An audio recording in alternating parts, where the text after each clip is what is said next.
అండి. ఈరోజు నేను ఒక ఇంపార్టెంట్ న్యూస్తో అయితే నేను వచ్చేసాను.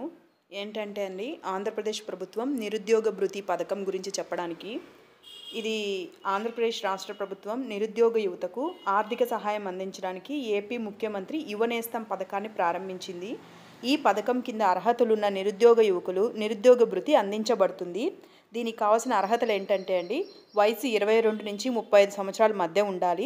విద్యార్హతలు కనీసం ఇంటర్మీడియట్ లేదా డిప్లొమో లేదా ఏదైనా గుర్తింపు పొందిన విశ్వవిద్యాలయం నుంచి డిగ్రీ పొంది ఉండాలి.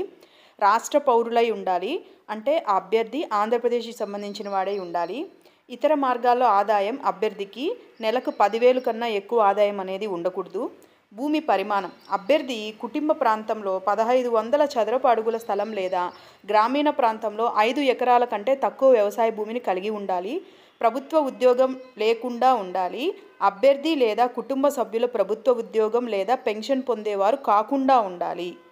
ఇతర పథకాలు అభ్యర్థి మరే ఏ ఇతర ప్రభుత్వ నిరుద్యోగ భృతి పథకం కింద లబ్ధి పొంది ఉండకూడదు. ఇందుకు అవసరమైన డాక్యుమెంట్స్ ఏంటంటే, మొదటిది ఆధార్ కార్డ్, గుర్తింపు మరియు చిరునామా ప్రూఫ్ అందులో ఉండాలి. నెక్స్ట్ ఎడ్యుకేషన్ సర్టిఫికేట్స్, ఇంటర్మీడియట్ లేదా డిప్లొమా లేదా డిగ్రీకి సంబంధించిన సర్టిఫికేట్స్ ఉండాలి. Address proof, ration card, voter ID లేదా ఏదైనా సరే ప్రభుత్వం జారీ చేసిన చిరునామా ప్రూఫ్ ఉండాలి. అలాగే బ్యాంకు ఖాతా వివరాలు, పాస్బుక్ కాపీ అవన్నీ ఇవ్వాల్సి ఉంటుంది. బీపీఎల్, బిలో పావర్టీ లైన్ సంబంధించి రేషన్ కార్డు ఉంటుంది కదండి, దానికి సంబంధించిన ఇన్ఫర్మేషన్ ఇవ్వాలి. ఆన్లైన్ రిజిస్ట్రేషన్ ప్రాసెస్ వచ్చేసి నేను వెబ్సైట్ లింక్ కింద ఇస్తాను, దాంట్లోకి వెళ్ళి చూడండి. ఇందుకోసం మీరు ఏం చేయాలంటే, వ్యక్తిగత వివరాలు, విద్యార్హతలు, మీ ఇతర సమాచారాన్ని ఆన్లైన్లో నమోదు చేయాలి. తర్వాత డాక్యుమెంట్స్ని అప్లోడ్ చేయాలి. అవసరమైన డాక్యుమెంట్స్ను స్కాన్ చేసి అప్లోడ్ చేయవలసి ఉంటుంది.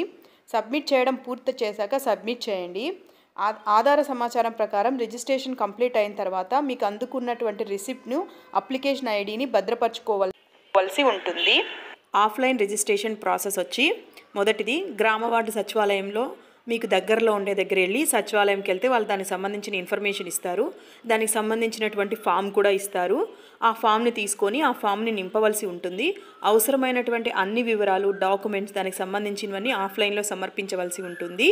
సబ్మిట్ చేసేటప్పుడు డాక్యుమెంట్స్ని కార్యాలయంలో మన అప్లికేషన్తో పాటు ఇవ్వాల్సి ఉంటుంది. అలాగే సబ్మిట్ చేశాక రిసిప్ట్ పొందాలి. అప్లికేషన్ సబ్మిట్ చేసిన తర్వాత రిసిప్ట్ మరియు అప్లికేషన్ ఐడిని జాగ్రత్తగా దాచిపెట్టుకోవాల్సి ఉంటుంది. డాక్యుమెంట్ వెరిఫికేషన్ అనేది జరుగుతుంది. అందించిన డాక్యుమెంట్స్ని అధికారులు వెరిఫై చేసి అన్నీ కరెక్ట్గా ఉన్నాయా లేదా అనేది వాళ్ళు నిర్ధారించుకుంటారు. అర్హత తనిఖీ చేసిన అన్ని ప్రమాణాలను పరిగణలోకి తీసుకుని మరీ తనిఖీ చేయబడుతుంది. ఆ విషయాన్ని గుర్తుంచుకోవాల్సి ఉంటుంది. భృతి పొందడం, మొదటిది సక్సెస్ఫుల్ వెరిఫికేషన్ విజయవంతమైన తర్వాత ప్రతి నెల మీ బ్యాంక్ ఖాతాలో భృతి అనేది జమ చేయబడుతుంది. గమనిక, అప్లికేషన్ రిజెక్ట్ అయితే అప్లికేషన్ అందించవలసినటువంటి డాక్యుమెంట్స్ మరియు సమాచారాన్ని పునఃసమీక్షించుకోవాల్సి ఉంటుంది.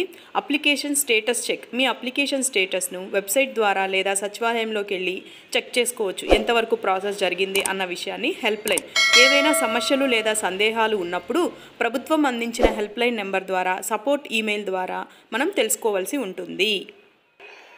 ఇలాంటి ఇన్ఫర్మేషన్ కోసం నా ఛానల్ లైక్ చేయండి, షేర్ చేయండి, సబ్స్క్రైబ్ చేయండి. ఈ వీడియో చూసినందుకు థ్యాంక్ యూ అండి. ఉంటాను. బాయ్.